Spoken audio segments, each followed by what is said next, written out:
So have you guys been practicing your skipping, right? You can skip anything you want out of a sand trap, a penny, a pebble, a golf ball, right? Now I'm going to show you 3 different shots, 3 different distances, exactly the same technique, except we're going to use momentum to send the ball and the sand further or closer depending on where we want the sand to go, right? So if I wanted to land the sand right here at the beginning of the green, right at the front of the green, so how much momentum do I need to do that? So weight forward, hands forward, a little bit of momentum, and I'm going to skip the sand just over the front of the green here. There we go. So if the ball lands there, the ball will roll a little bit from that. The ball is just a big grain of sand. When I get into my position, my eyes are on a grain of sand about 1 inch behind the ball. My focus is where I want the sand to go. So in my mind, when I'm looking down here, all I see is the front of the green, and I feel how much momentum I need to send the sand to the front of the green. So here we go. Right? So that's where I wanted to land the sand. You notice the ball landed right there, and then the ball would trickle to the hole, right? If I want to go a little further, let's say we're going to go to the flagstick here. That means I would have to send the sand almost all the way to the flagstick, so I need more momentum. Here we go. See the sand? Go to the ball. Feel how much momentum that was. Toss the sand all the way to the hole. And there comes the ball back down. Not bad.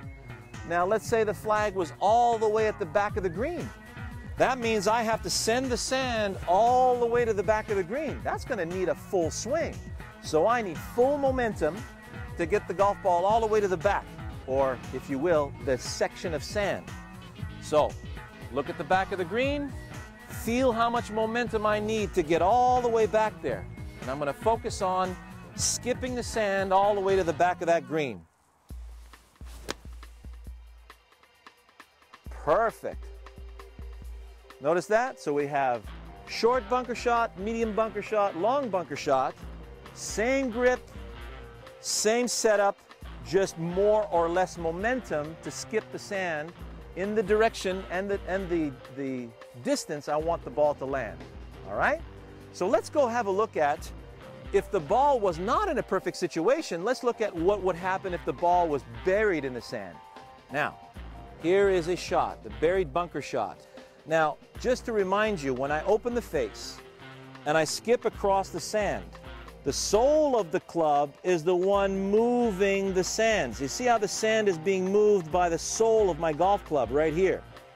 Now, when the ball is buried, you'll notice that when it's moved with the sole of the club stays at the surface of the sand. So I have to turn my club face closed about 30 degrees.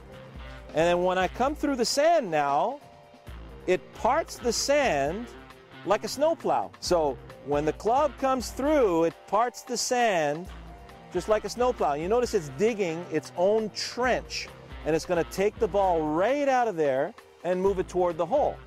Now when the ball is buried, it's like it had 4 walls around it. So again, the ball will tend to move along the path of the swing and not go with where the club face is pointing. So I'm going to close the face about 30 degrees. I'm going to do a practice swing for you. Obviously, you're not allowed to do this when you're on the golf course, but just to see how the sand comes off. So I'm going to be using a lot less energy here because I'm moving a lot more sand with the face of the club. You'll see what I mean when you see this swing. So notice how the sand explodes out onto the green. So I really don't need as much energy. I know a lot of people will tend to open the face and then you'll have to swing very hard. It's actually the opposite. So here's what it's going to look like. Close the face, weight forward, hands forward. It feels just like a long chip shot. And then I'm just going to look at where I want to land the ball, right at the front of the green. Here we go. Not bad at all. The green just broke a little bit to that side, but you notice just beautiful result. Enjoy that.